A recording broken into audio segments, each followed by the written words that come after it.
जी अस्सलाम वालेकुम। Welcome to my YouTube channel the coaching hub academy. जी तो आज हम बात करेंगे एक्सरसाइज 8.1 की। तो इसमें हमारे पास एक क्वेश्चन होता है जी, पैरामीटर और एरिया फाइंड करना होता है। हमारे पास ये डायग्राम दे दिया, काफी बच्चे जो स्टूडेंट्स हैं उनको ये डायग्राम समझ नहीं आती कि इस डायग्राम से कैसे हम पैरामीटर और एरिया फाइंड करेंगे। फर्स्ट ऑफ ऑल जस्ट इस क्वेश्चन में आपको डायग्राम बनाना सिखा दूंगा, देन आपको फार्मूला भी बता दूंगा, रेक्टेंगल के लिए कौन सा है और स्क्वायर के लिए कौन सा फार्मूला यूज होना है। तो फर्स्ट ऑफ ऑल हम बात करते हैं डायग्राम की। डायग्राम से हमने क्या करना होता है जी, डायग्राम से हमने एरिया एंड पैरामीटर फाइंड करना है। क्या फाइंड करना है जी, पैरामीटर फाइंड करना है, देन एरिया इस टोटल फिगर का। ये क्वेश्चन में हमें बता दिया गया। ये क्वेश्चन नंबर 3 की बात कर रहे हैं, ठीक है, क्वेश्चन नंबर 3 है।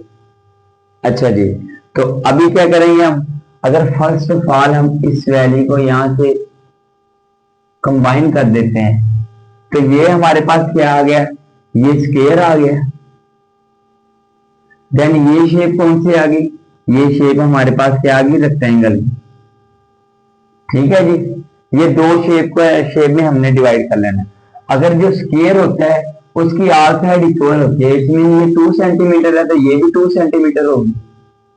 ठीक है, अगर ये 2 सेंटीमीटर है तो ये भी 2 सेंटीमीटर होगी। इट्स मीन एरिया क्या हुआ हमारे पास स्क्वायर का, 2 सेंटीमीटर, ये भी 2 सेंटीमीटर, ये भी 2 सेंटीमीटर, देन ये भी 2 सेंटीमीटर।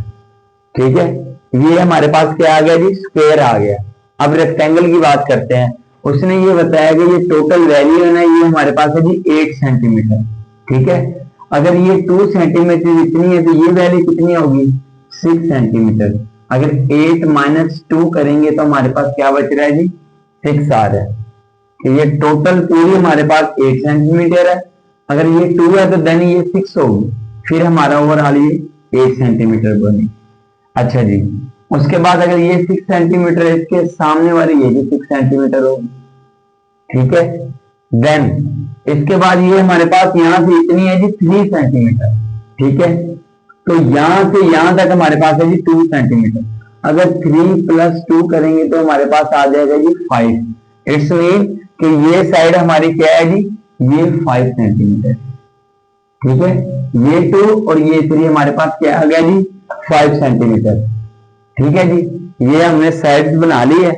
अब इट्स मीन क्या हुआ कि ये सेंटीमीटर हमारे पास 5 है, 6 सेंटीमीटर, ये भी 6 सेंटीमीटर, ये 5 सेंटीमीटर, देन ये भी 5 सेंटीमीटर। ये हमने पूरे फिगर को दो शेप्स में डिवाइड कर लिया, जिसमें एक हमारे पास है जी स्क्वायर, स्क्वायर की है, एक हमारे पास है जी रेक्टेंगल।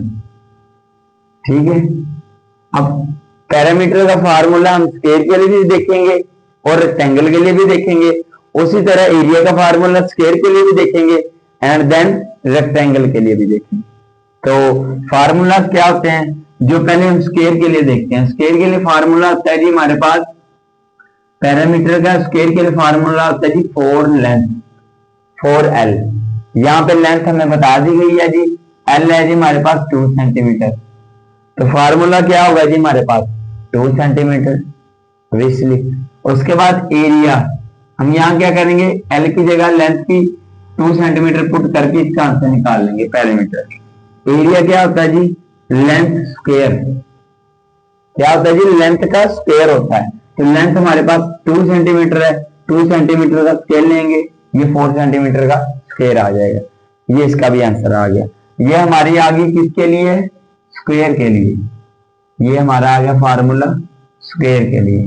देन अब हम किसके लिए फाइंड करेंगे, रेक्टेंगल के लिए। रेक्टेंगल के लिए फार्मूला अलग यूज होता है, ठीक है जी, क्योंकि वो अलग शेप होती है, ऑल साइड इसकी इक्वल नहीं होती है, लेंथ अलग होती है, ब्रेथ अलग होती है। तो इस वजह से पैरामीटर एरिया का फार्मूला डिफरेंट है। अब क्या करेंगे, रेक्टेंगल के लिए पैरामीटर का जो फार्मूला होता है वो होता है जी 2 इंटू लेंथ प्लस ब्रेथ। अब इसमें लेंथ जो होती है 6 सेंटीमीटर है, ब्रेथ होती है चौड़ाई को बोलते हैं, विड्थ को भी बोलते हैं ब्रेथ। ये हमारे पास ये 5 सेंटीमीटर, इनकी वैल्यू पुट करके हम सोल्यूशन निकाल लेंगे। उसी तरह हमारे पास एरिया है जी, एरिया का फार्मूला क्या होगा जी?